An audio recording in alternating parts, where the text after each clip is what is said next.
All right, let's get going here. So welcome everyone to the next installation of dot.LA strategy sessions. I'm Kelly O'Grady, dot.LA's chief host and correspondent and head of video. So I'm thrilled that you all could join us today, even though it is virtually. Today we're going to be talking about the dynamics behind online content moderation, which is a space I personally find extremely fascinating with everything that's happened of late in the wake of the pandemic, the election, the Capitol attack. Social media companies are really being called upon to take a more active role in determining what should and shouldn't be allowed to live online. And I think that this is really a moment of reckoning for social media companies in terms of what they're going to be, what the internet is going to be like coming forth. So we're going to talk about everything from the legal implications to the concerns some have regarding our First Amendment rights.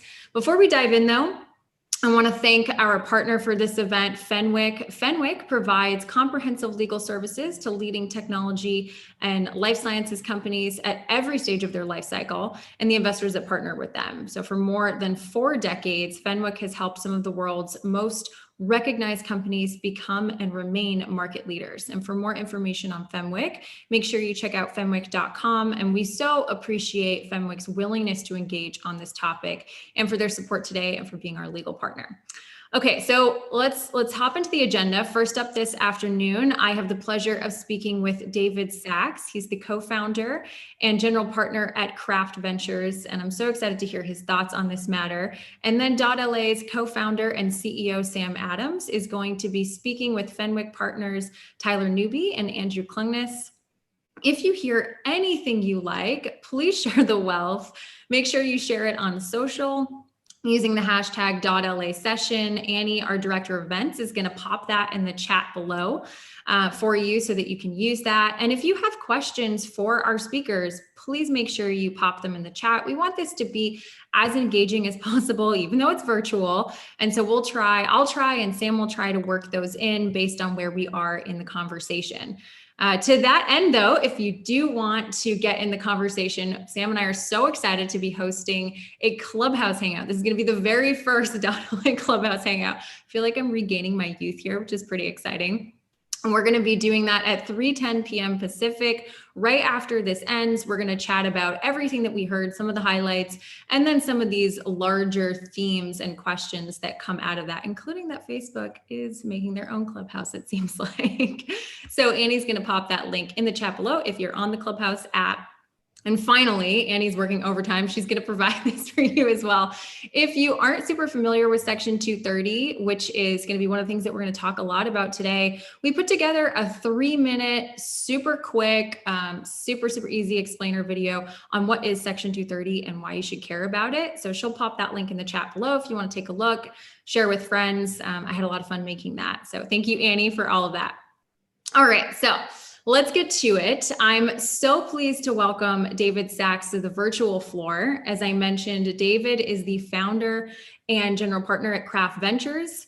He has also been a successful tech entrepreneur and investor for 2 decades, building and investing in some of the most iconic companies of the last 20 years. He's invested in Airbnb, Facebook, Lyft, Palantir, Postmates, Reddit, Slack, SpaceX, Twitter, Uber, the list goes on. And David has also served as the COO of PayPal, the CEO of Zenefits. He's been known as a leader in the SaaS space, especially with his work at Yammer. And he even produced, this is my favorite of his accomplishments because he's just so prolific in all of these areas. He even produced the award-winning independent movie, Thank You for Smoking. And so now he has recently become known for his passion regarding the online content moderation space. So David, thank you so much for joining us today. Yeah, good to be with you. Thanks, Kelly. Awesome. So before we jump into the meat of the discussion, I'd love for you to share a little bit about your work in the SaaS space. You've created this bottom-up SaaS playback. So would you mind talking about some of your thoughts there and what are the key points of the playbook? Yeah. So bottom-up SaaS is there are SaaS companies that whose entry point into their customers into the enterprise is through rank and file employees. And so instead of going top down, trying to sell into the CIO or a line of business owner, they appeal directly to the employees of the company, and then they spread virally inside the company. And that was a go-to-market strategy that Yammer really pioneered a dozen years ago. And since then, we've seen a whole bunch of other companies have a lot of success with that. And from my standpoint as an investor, those are my favorite kinds of companies, because you can combine the growth potential or growth tactics of a consumer company with the monetization potential of an enterprise software, a B2B company. And so, to take one extreme example, we all saw during the pandemic, Zoom went from being I think their last private round was at $1 billion valuation. Today they're over $100 billion public market cap company. I think that's a really extreme example of what can happen when ARR goes viral. And so those are the kinds of companies that we love to invest in.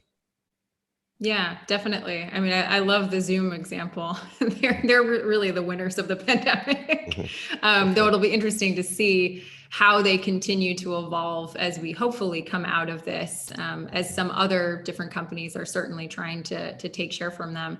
But so thank you for sharing a little bit about your work.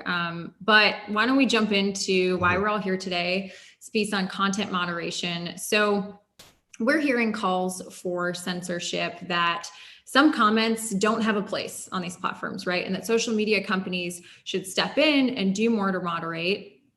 Let's start broad here.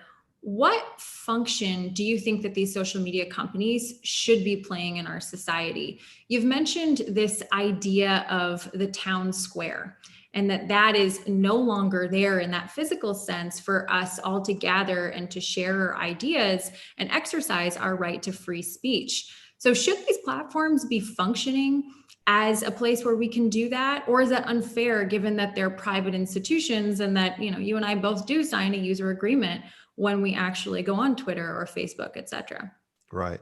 Well, I think the reality is that these giant social networking sites with gigantic network effects, they are the new town square. When speech got digitized, the town square got privatized, and it's owned by corporations now.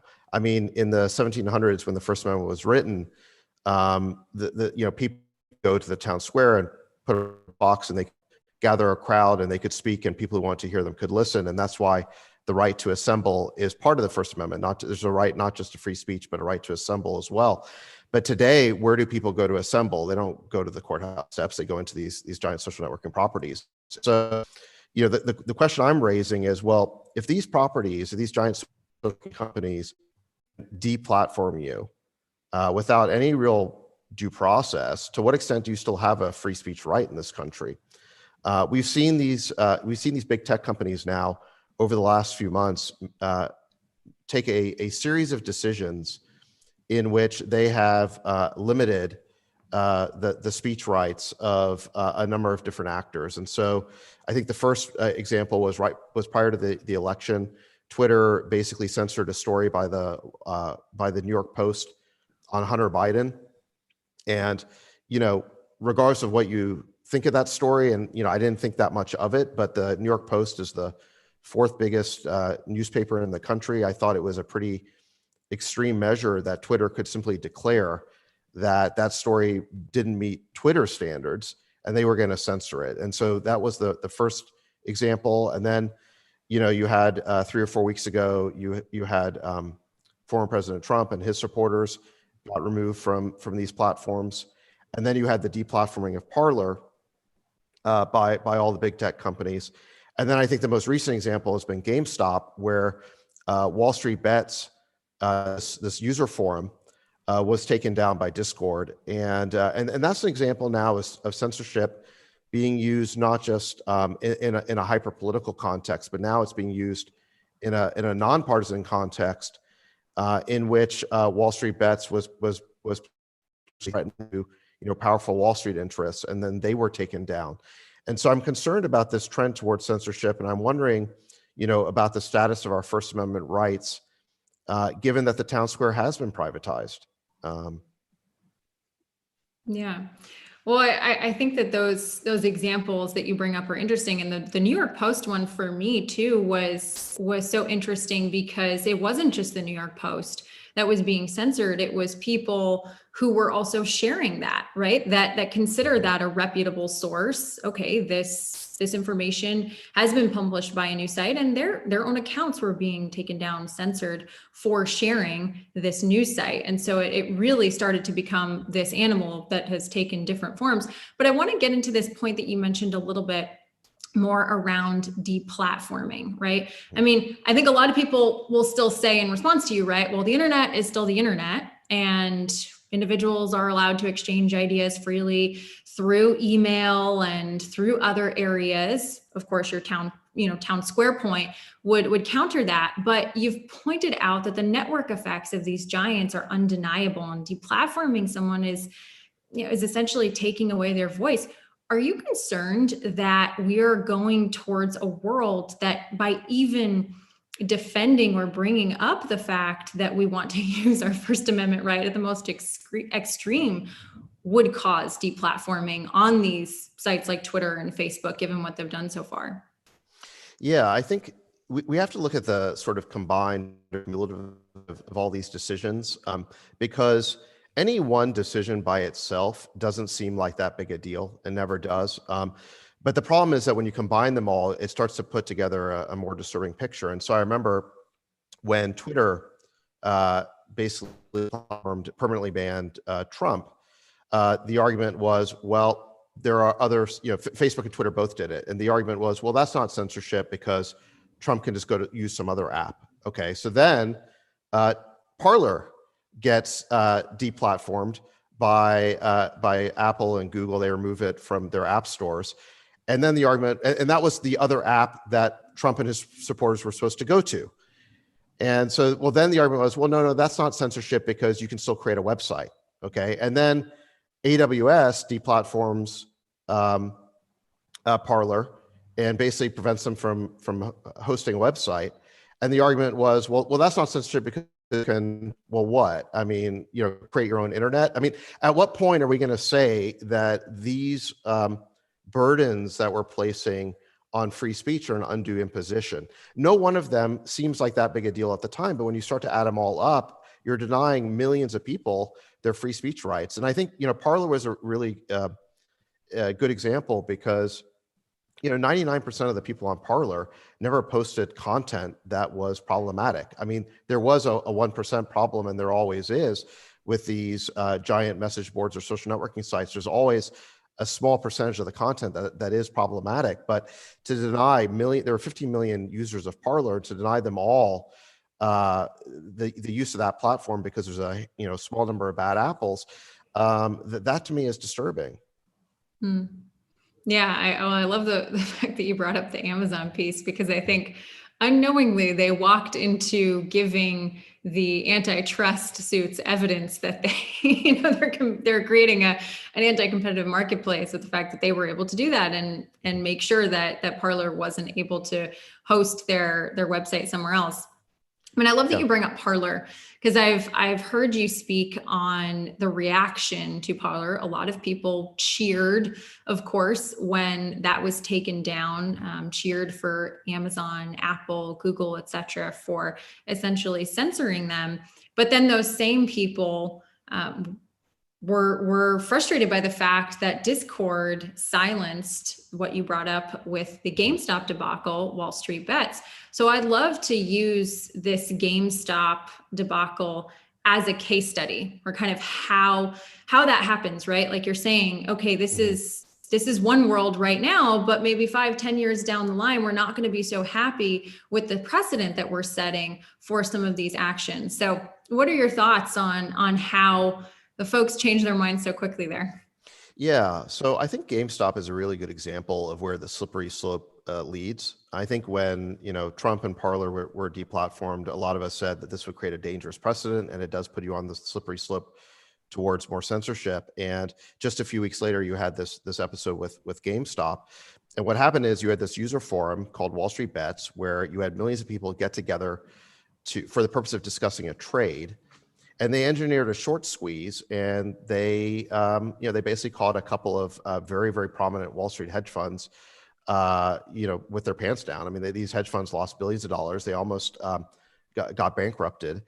And right at the moment where they were about, the Wall Street Bets was about to deliver the coup de grace and really bust these hedge funds out of the game forever, their ability to trade was frozen and their Discord server was taken down. And the stated reason was hate speech, violence, and disinformation, which was exactly the same. That was the exact reason that was stated in the case of Parler. And so you now have this sort of censorship principle go from Parler, which, okay, the context is now being used in a completely different context. If you were to go into the Wall Street Bets room and read the posts, you will not see hate speech or violence or disinformation. If anything, they were highly accurate about predicting the short squeeze that took place. It was not disinformation. Now, you will see a lot of raunchy speech in Wall Street Bets, and it won't be that different from what the kind of speech you would hear on any trading floor on Wall Street, or boiler room, or trading pit on Wall Street. And so, but it wasn't organized for the purpose of hate. It was organized for the purpose of a trade. And but it shows how these speech rules can be weaponized, because what happened is, how do you imagine that at the exact moment that these hedge funds were losing billions of dollars, that all of a sudden Wall Street Bets was taken down? Because they had been using Discord for many months, and it was just at that moment they were taken down. And so you can imagine how it happened is that the hedge funds who were losing billions of dollars would just go on the site, screenshot any post that's potentially problematic, they report it to Discord, and they weaponize these speech rules and get Wall Street Bets taken down. And this is my concern, is that we've created these very malleable and open-ended rationales for taking down, for basically deplatforming people, for censoring people, and when you're in a battle, like you're in the marketplace of ideas, or you're in a battle over a trade, again, these rules can be weaponized and used to censor people, and to me, that's very problematic.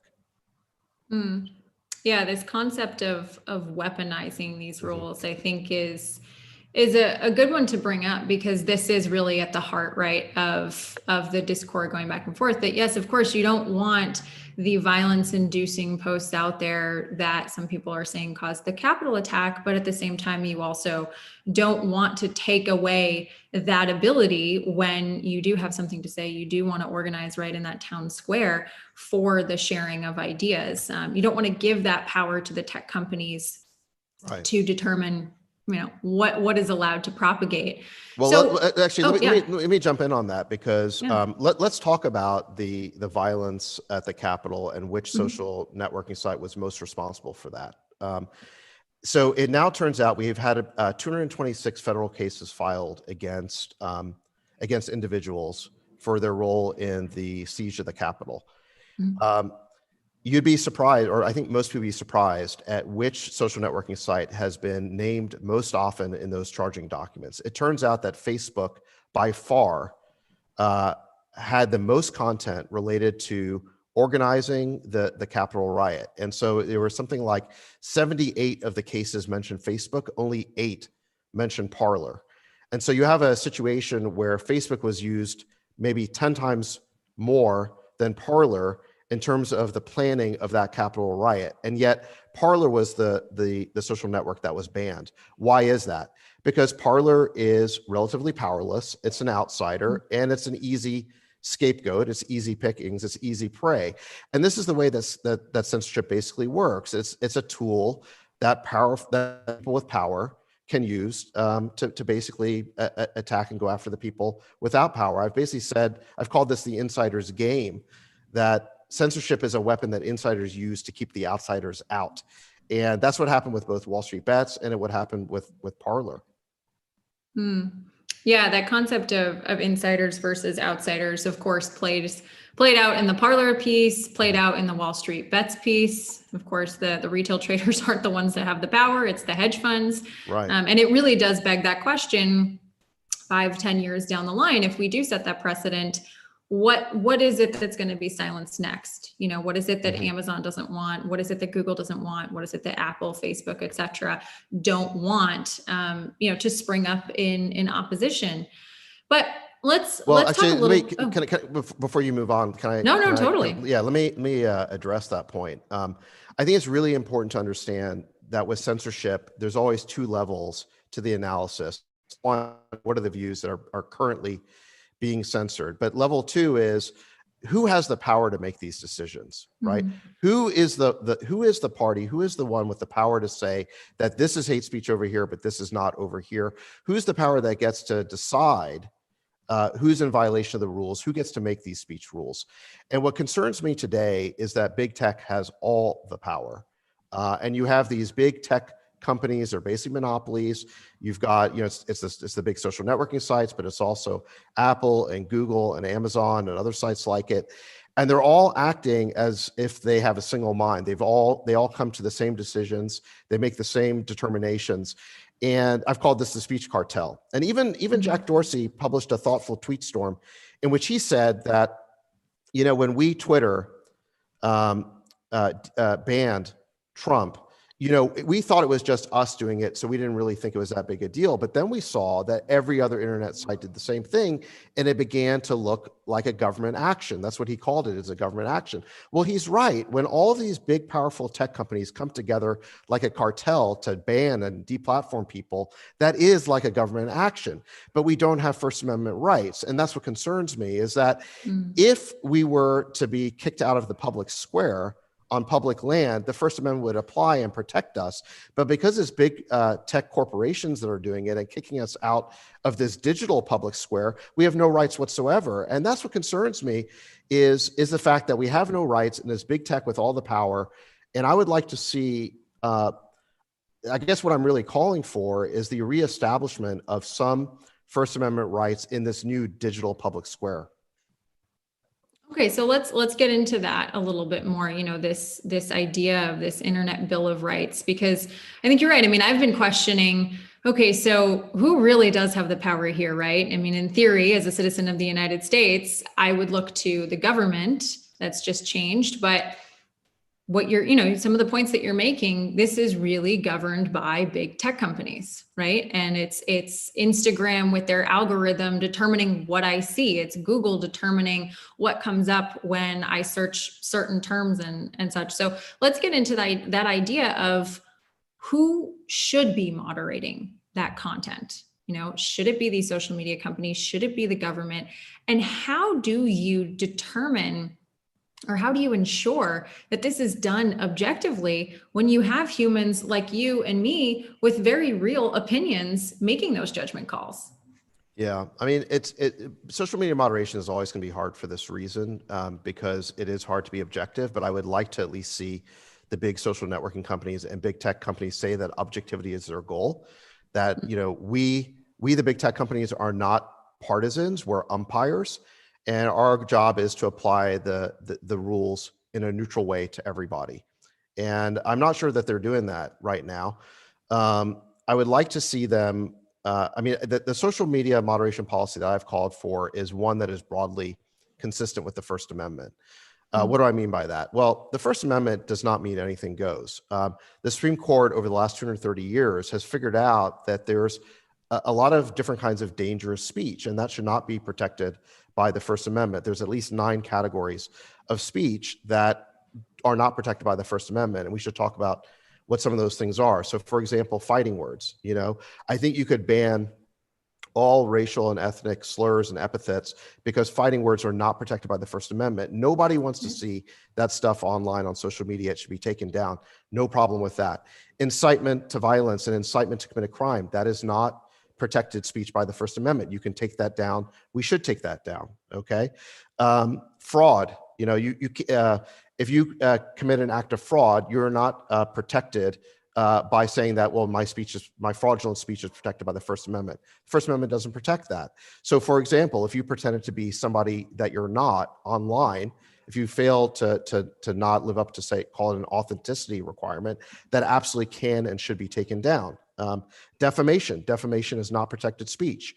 If you insult, another person's reputation, that is not protected speech. Now, the reason why I say broadly consistent with the First Amendment is I do not expect these social networking sites to institute a court-like process, right? If we're not going to be able to convene a court and a jury every time one user accuses another user of defamation. That's not the point. I think the idea would be, listen, if another user says something if one user says something about another user and that user complains, Facebook should just say, listen, we're going to take that down because we're not going to run a court here, okay? But that idea is broadly consistent with the principle of defamation. That is not protected speech. And so I do believe it would be possible for these social networks to say, listen, the First Amendment, broadly speaking, is going to be our touchstone for how we regulate speech. And the advantage of that would be, it would be an external standard. It'd be an external standard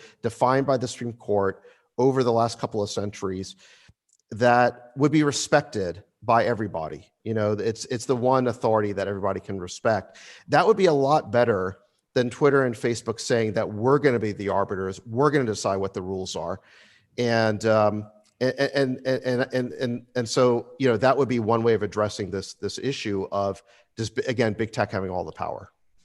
Yeah, definitely. And I want to take this one step further, and I can't believe we are almost right at time here. I could listen to you for days, which everyone should check out your All In podcast so that they can listen to you for days. But this idea, though, right now, or this law that somewhat protects social media companies from being liable for what you or I post on it, and being not liable if they take something down, that for all of those reasons that you mentioned, but also if they find something otherwise objectionable, which that's the really vague part, Section 230, of course, I'm referring to. You've mentioned before, mend it, don't get rid of it. Right, mend it, don't edit it, yeah. Yeah, exactly. And so I'd love for you to speak a little bit on that, and also play out for us, if you were to get rid of Section 230. A lot of people think, oh, then there's going to be so much free speech, it's going to be great. But that's actually likely the opposite. What does the internet look like if Section 230 is completely removed? Yeah, I think repealing Section 230, I understand why people are calling for it, is because there's a lot of people who are outraged by the censorship that these big tech companies are engaged in right now. And effectively, they're trying to repeal Section 230 either as a form of retaliation or to try and brush them back from the plate. The problem is that if you really did repeal Section 230, it would result in a lot less speech, not a lot more speech, because Section 230 is a liability shield for these companies. And if they lost that liability shield, corporate risk aversion would cause them to take down any speech that could potentially cause a problem for them at all. And so I think they would err on the side of taking down even more speech, not less. So that's why I'm saying mend it, don't end it. Now, there's two provisions in Section 230. The first provision says that we're going to treat these online platforms as distributors, not publishers. I think that provision is basically correct, actually, which is if you're a platform for speech, you should be regulated more like a newsstand than a magazine publisher, to use you. Sure. So the way this works in the offline world is that if you publish a magazine, you're liable as a publisher, and if you defame somebody, you're on the hook for that. But the newsstand, we at dot.LA are, if we do exactly. That. So you guys are a publisher, but imagine if that magazine now appeared on a newsstand. That newsstand is not responsible for, it can't be sued if one of the magazines could be sued. Otherwise, there would be no newsstands left in the country, right? There'd be no distributors left. That's the reason why we have this concept of distributor liability that's different than publisher liability. I think something very analogous is true of online sites. I mean, if Google could be sued every time somebody sent a Gmail that caused liability, that caused a lawsuit, I don't think you'd have a Gmail left. I don't think you'd have a restaurant review on Yelp left if Yelp could be sued every time a restaurant didn't like a review that was posted by somebody, by an unhappy customer. And so I do think that as long as these online platforms stay distributors, they should enjoy that protection. But the problem is they're not acting like distributors. They're actually acting like publishers. They're trying to have their cake and eat it too. And so you saw this, for example, with Twitter saying, on the Hunter Biden story, saying, no, New York Post, you can't write that story. We think your editorial standards aren't up to snuff. We're going to impose our own standards over you. That was acting as a editor, not that was an editorial decision made, they were acting like a publisher, not a distributor. And so I think if big tech companies are going to act that way, they should be subject to some liability. But I think the better solution would be to amend 230 to make it really clear that if they are going to enjoy distributor liability protection, they really need to act neutrally like a distributor. Right. Well, yeah, I mean, the picture of the internet that you paint is absolutely crazy, right? For Amazon to be liable for every review, right? That I could say, oh, well, I got this product and this isn't what the review said. I mean, like you said, that likely would be a lot less content out there because you just wouldn't be able to do that. You wouldn't be able to take down everything. Yeah, I mean, David. Yeah. Oh, go ahead, please. I was going to say, Section 230, it actually did a lot of good in the formation of the internet. I do think it needs some modifications now to bring it up to date, but we should not throw the baby out with the bathwater there. I think that'd be a really bad thing for the internet. It's not just big companies that would suffer. It would be small innovators that would suffer as well. And all the startups that are participating in this conference, they would suffer too. And I think what we should do instead is to carve out and say that these big companies, if you get to a point of having monopolistic power in the market, you need to be subject to special requirements. You should not just be able to kick people off without any due process of law, without any rights at all. But I think small companies, we want to protect those small innovators. That's really important. Yeah, absolutely. Because the only companies that would have the resources in order to moderate all of that content, if you were to take out Section 230, are the Facebooks, the Twitters. And that wouldn't leave any room for anyone to go off and play in their town square and other places. Well, listen, David, thank you so much. I really appreciate you sharing your thoughts and your insights on this extremely fascinating topic that is clearly going to dominate much of the conversation for the next year. So thanks so much for joining us today. Thanks, Kelly. Thanks for having me. All right. So next up, I am going to hand the virtual mic over to our CEO and co-founder at dot.LA, Sam Adams, for a conversation with our partners at Fenwick. So Sam, take it away. Awesome. Thank you so much, Kelly. That was a really, really great conversation. Thank you also to David for joining us. Really enjoyed hearing that. And very excited for this conversation that we are going to have now with our friends from Fenwick, Andrew Klungness and Tyler Newby, who we are going to give a little bit of background and context into some of these legislative and regulatory changes that are being considered, and as well as focusing on the implications for both social media companies and for other companies in the space. So would love for you to introduce yourselves. Andrew, would you like to start us off? Sure thing. Thanks, Sam. Greetings, everybody. My name is Andrew Klungness. I'm a partner in the Santa Monica office of course, Fenwick. I practice in the area of technology transactions. To those of you who don't really know what that means, basically what that means is I help companies, most of whom are technology companies, do the deals that make their companies run, as well as counsel them on their day-to-day operations and strategy. As it relates to this topic, I am someone who is in the weeds with tech companies every day, making the everyday decisions to, for example, take potentially offensive content down and similar matters. Excellent. And Tyler? Hi, everybody. Tyler Newby here. I'm a partner at Fenwick, and I co-chair the cybersecurity and privacy practice here. I'm a litigator, but I'm also a counselor. And so in addition to what Andrew does in counseling clients on everything from content moderation decisions to dealing with some of the types of content that can be discovered that nobody wants to discover on their service, like child pornography and other types of abusive material, and dealing with the government on that. I used to be a prosecutor with the government. I was with the Department of Justice, Computer Crime and IP section. And so I've addressed these issues both on the prosecutorial side and investigative side, as well as litigating Section 230, both the publisher protections and the protections for content moderation, which are less frequently litigated in C2B.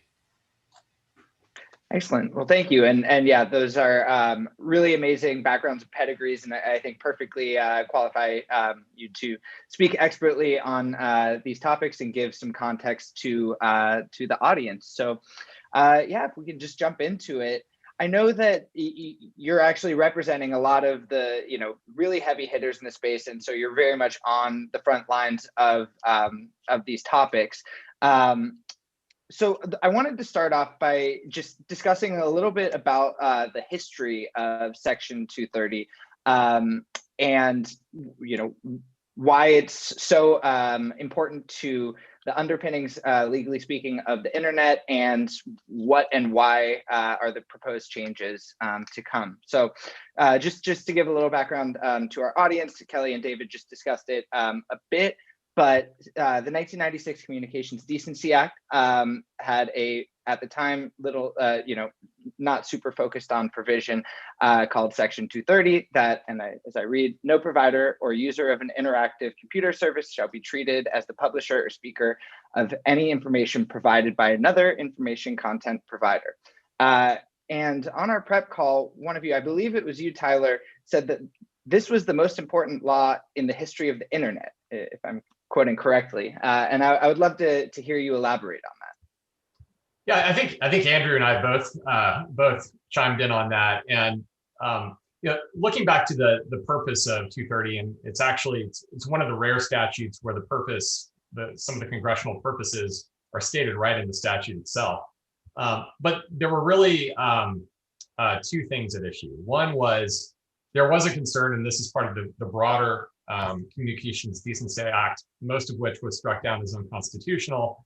But there was a concern about dangerous content on the internet that children might see, right? Parents are worried about their kids being exposed to violent acts, pornography, other types of adult material. And so that led to this provision to incentivize, one of the things was to incentivize the creation of what's called filtering technologies, and to incentivize operators of online services to proactively remove material that they think is harassing, violent, or otherwise objectionable. And so that was one part of it. The other part was to create a culture and provide for the breathing room and the oxygen for a developing industry. And that's where the other part of Section 230 comes in, C1, which immunizes companies or online service providers from content created by third parties, so that they wouldn't be sued out of existence for things that people say on message boards or on, there weren't really social media companies at the time, but there were a lot of messaging boards and other types of sites like that. And so I think Andrew and I were both saying this was so critical. This particular provision was so critical because it's what protected companies from like Facebook and like MySpace back in the day in order to develop without being sued out of existence. Because both Andrew and I represent a lot of startups in addition to some of the larger well-known companies, and litigation to a startup is death. You have a small amount of capital, you've got your burn rate, and you're not factoring into that $1 million to defend a lawsuit through trial, and that can be at the low end, and it can cost tens of thousands of dollars, many tens of thousands of dollars, just to get a case dismissed, even if it's not meritorious. So the very threat of litigation is what is so challenging, and it could be so detrimental to a startup developing in this space. Yeah, and I would just add to that, Tyler makes a very important point, and I think many people who are not attorneys don't necessarily realize that for every extreme, prominent, stomach churning fact pattern that you may see on the news, there are dozens, if not more, people looking for a quick buck, people making threats, that are unsubstantiated. People were just not happy with things and resort to the court systems. And even if the case has no merit, it can be a lot of time and a lot of money to resolve. And I guess when you think about Section 230 and some of the reform efforts that are out there, one thing that comes up frequently is there are subjective standards in some of the proposals, or burdens of proof that are shifted from the service provider, or pardon me, from the plaintiff to the service provider, and other measures like that would effectively prevent the law, even if it was still in existence, from being such an effective shield, because it would take several steps in the litigation, and expensive and time-consuming steps, to even successfully defend oneself from, what we call in the law firm nut claims. So it's just something important to keep in mind. Absolutely, and actually, speaking of nut claims, this actually also came up when we talked a bit. Would one of you like to explain why I think what a lot of people would consider to be, that category of litigant or potential litigant, how that factored into the creation of this law in the first place? Or Andrew, did you or want I to? can also. Sure. One of the seminal cases that arose that caused the CDA to be passed was actually brought by Stratton Oakmont, who many of you may know, and myself being a Long Island native certainly know, was, of course, the Wolf of Wall Street's brokerage firm. And to make a very long story short, they sued Prodigy, which, as you may know, was an internet message board at the time, successfully, because some of the content they didn't like on it. And that was one of the cases, along with a parallel case in which the service provider won, in that had Congress take a step back and say, hey, wait a second, the company that censored I shouldn't use the word censor, the company that exercised discretion in taking down content, lost, and the company that just let whatever was going to happen won. This is the wrong result. And by the way, we have this new industry exploding that we need to protect. Hence, Section 230, we say, is a good way to ensure that the Wolf of Wall Street and characters like that don't govern what technology we're allowed to use. I think we're all better for that. So yeah, I would like to move on to discuss some of the proposed changes in these regulations and the laws that underpin them that are under discussion, because I think that there's a lot of noise flying around from all sides, and I would love to be able to drill down on exactly what's going on and why it's happening, and what we think actually might, when the dust settles on all of this, what we'll be looking at. So I know that last week, so Senators Warner, Hirono, and Klobuchar introduced the Safe Tech Act that would focus on paid speech. As well as last year, there were rival bills introduced by both Republican and Democratic lawmakers to, in various ways, increase regulation on social platforms. What do you make of all of this? Yeah, there were a lot of bills last year. Some of them were pretty far out there, and I think were probably more election year publicity stunts than serious legislative efforts. But there are a few that, we've already seen, as you said, two that have come up so far this year, at least two: the Safe Tech Act, and then there's another more, what I would call more far-fetched bill, the Protecting Constitutional Rights from Online Platform Censorship Act, that was introduced, I think, last week. Then at the end of last year, toward the end of last year, there was a bill called the Earn It Act that came under a lot of fire earlier in the year when it was initially introduced in March.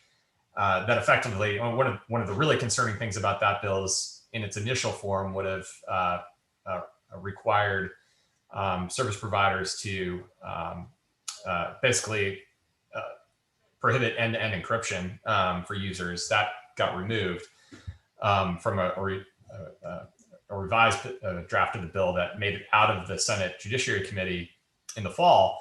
But we're in a new Congress now, so it's kind of a reset. But the fact that the Earn It Act made it out of committee suggests maybe it's going to be reintroduced in this Congress. You know, what we see, just to level it up a bit across these bills, is you see a couple of different themes emerging. One is as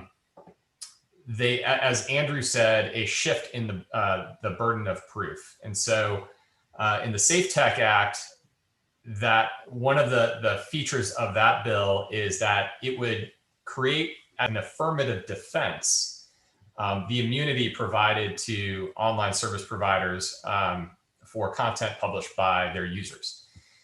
What's problematic, so right now, as a defense attorney in this space, you know, if we have a client that's being sued based on something that a third party, a user on a forum said, or a review said, the first thing we're doing is we're filing a motion to dismiss under, if it's in federal court, it's 12b6. If it's state court, it's whatever the state court equivalent is. Here in California, it's called a demur.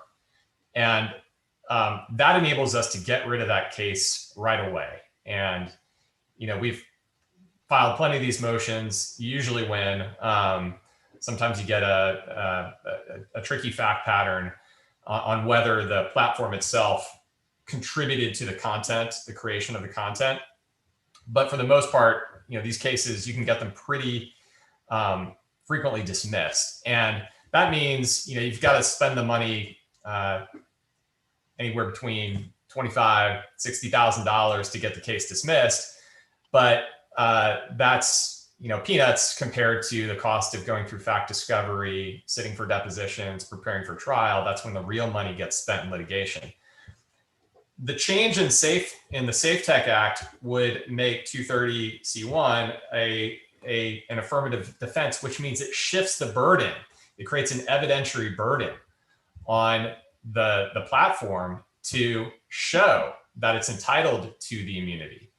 And what that means is that you can't get rid of a case in a motion to dismiss. You're going into fact discovery. You have to introduce evidence, which you can't do in a motion to dismiss.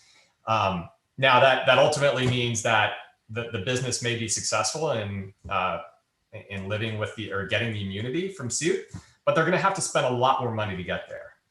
You know, that means, just say hypothetically, Yelp, which has been sued many times for reviews of users,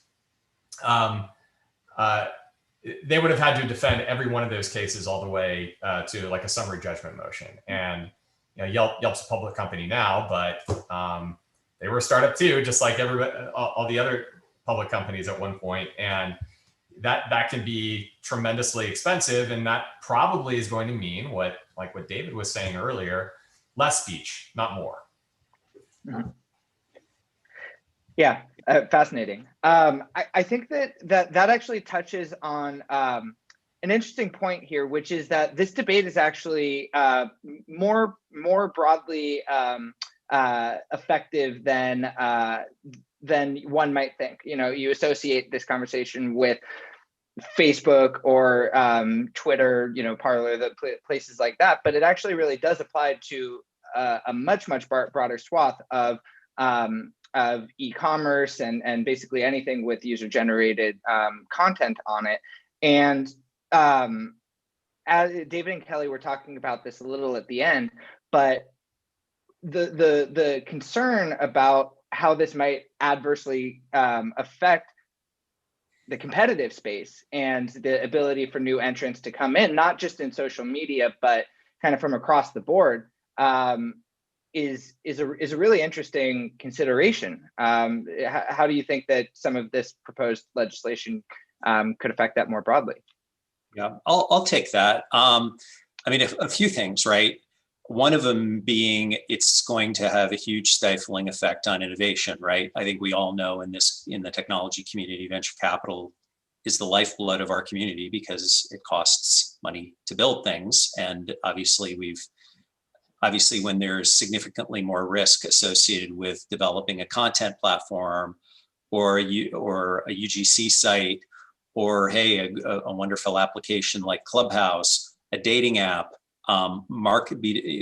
business to consumer marketplaces, probably things our clients are thinking of right now that none of us have any idea that are going to come out. Those companies are either going to have to raise more money, which is certainly possible sometimes, but on the other hand, it may be not as practical. Some business models may be just simply too risky, or may be impractical because they require real-time moderation of content, or if some proposals are made to extend the First Amendment protections and impose them onto private entities, maybe there couldn't be sites that cater to certain specialty types of content. So yeah, there's very clearly a chilling effect that'll occur. I mean, as another example, if there are applications like certain social networking applications that appeal to, the LGBT community or other communities where they don't have the privilege of always being who they are and publicly, in a public way, but there's very real, and in some cases life or death reasons to connect, right? And if platforms are held liable for acts of users, platforms like that might not exist because there might be too much risk in not knowing who your users are, and then still being liable potentially for the one bad apple among millions of users that are available. So it's not just always about making money and having things that are fun and dynamic. Sometimes, social media has created a lot of value for people and allowing people to connect over distance, and people with particular health concerns, or people with particular orientations, or who are not in a safe place to be able to get help. So it's very troubling and from that perspective. Absolutely.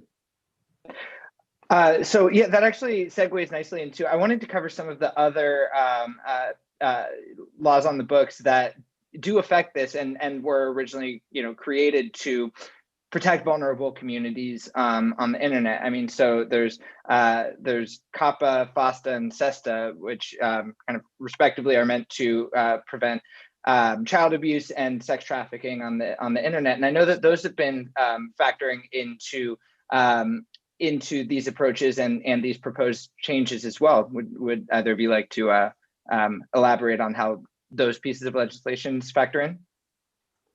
Sure, I can take the FOSTA and SESTA question. So FOSTA and SESTA, those were amendments to 230 from about a year and a half ago that carved out from, just more background on 230. 230 has certain exceptions to liability, to immunity. So a platform provider or an online service provider, interactive computer service provider, does not have immunity from federal crimes. So that's it doesn't have immunity from intellectual property claims, things like copyright infringement, trademark infringement, that they might be liable for under the secondary liability doctrines of those laws. They also don't have immunity for breach of contract claims. And where SESTA and FOSTA came in is states wanted to be able to bring claims. I mean, let's be honest, they wanted to go after Backpage. And states were running into challenges with going after Backpage and its operators for sex trafficking that was being advertised in prostitution, being advertised on Backpage, because Section 230 only immunizes providers or carves out from immunity federal crimes. And so the states couldn't pursue their state criminal enforcement actions. So FOSTA and SESTA made a carve out for certain state law sex trafficking crimes, provided that those crimes were had a federal law, criminal law counterpart.